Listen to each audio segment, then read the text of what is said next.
Stock in fact आप देखें राजेश पिछले 2 दिन से बड़ी बड़ी मूव दिखा रहा है। आज भी अब इरेडा का स्टॉक पे देखें 10% का मूव है। कि पहला जो कैन फिन होम्स पे भी मूव आई है, आपको याद होगा एनबीएफसी में आज पूनावाला फिनकॉर्प ने भी अच्छा रिएक्शन दिया क्योंकि कल पूनावाला के नंबर्स आए थे और डिसबर्समेंट भी जो फिगर्स आई थी उनकी वाई 57% बढ़ के आई। अब इस एंटिसिपेशन में कि कैन फिन होम के भी नंबर्स आ सकते हैं अच्छे, इनका भी एयूएम एक्सपेंशन होगा, इरेडा पे भी और कैन फिन होम्स पे भी, दोनों पे एक बार चार्ट चेक करके राजेश बताएं क्या सलाह रहेगी। इरेडा को एक बार बुक कर लें या लिमिटेड चार्ट से, ऑफ कोर्स मेरे सवाल से आप पूरा सुन नहीं पाए होंगे, क्या व्यू रहेगा? बिल्कुल एडा में देखिए अपर सर्किट ऑलरेडी लगा हुआ है, तो मेरे हिसाब से तो होल्ड रखना चाहिए क्योंकि जिस तरीके से स्टॉक में ये अपर सर्किट लगा हुआ है, हो सकता है ये मोमेंटम फर्दर हमें अगले सेशन में भी कंटिन्यू होते हुए दिखे अपवर्ड साइड में।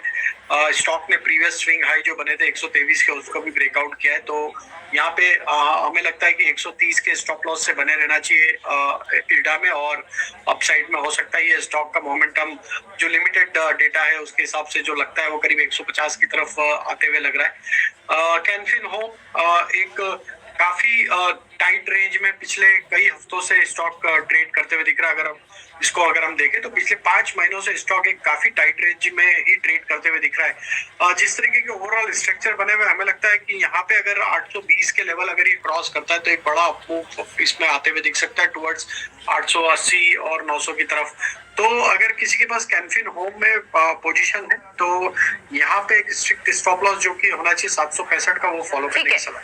स्टॉप लॉस के साथ कैन फिन होम में ट्रेड करना है और इरेडा 150 तक के लेवल, जल्दबाजी होनी ही नहीं चाहिए बुक करने की, अभी रुकिए थोड़ा, ठीक है। लेकिन आज का ट्रेडिंग सेशन किस तरह से, आज हमने देखा कि private large cap private bank में कंट्रीब्यूशन मिली, लेकिन ऑफ कोर्स एचडीएफसी का सपोर्ट नहीं था, हेवी वेट्स का सपोर्ट नहीं था। रिलायंस के नंबर से पहले बाजार वेट एंड वॉच मोड में, या फिर एक बार के लिए रिलायंस का ट्रेड हो भी चुका है। पिछले हफ्ते आपको याद होगा 7-8% चल चुका था, फ्लैट टू पॉजिटिव हालांकि, लेकिन एटलीस्ट वीक नहीं जा रहा रिलायंस।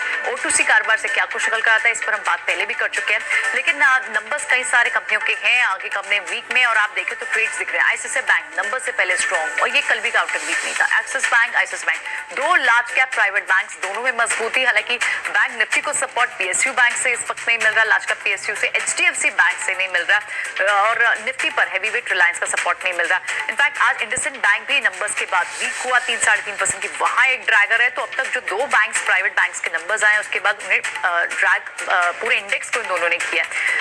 दूसरे जो कुछ स्टॉक्स हैं उनमें आप तेजी क्विकली देखें तो अगर एनर्जी पैक के ओएनजीसी जैसे काउंटर 240 की तरफ बढ़ते हुए, और भारतीय एयरटेल ऑलरेडी 1100 के ऊपर, वहां पर भी आपको 3-3.5% की तेजी दिख रही है। लार्ज कैप्स कुछ एफएमसीजी और फार्मा के नेम्स में आपको ब्रिटानिया, सन फार्मा में एक दूसरा ट्रिगर था।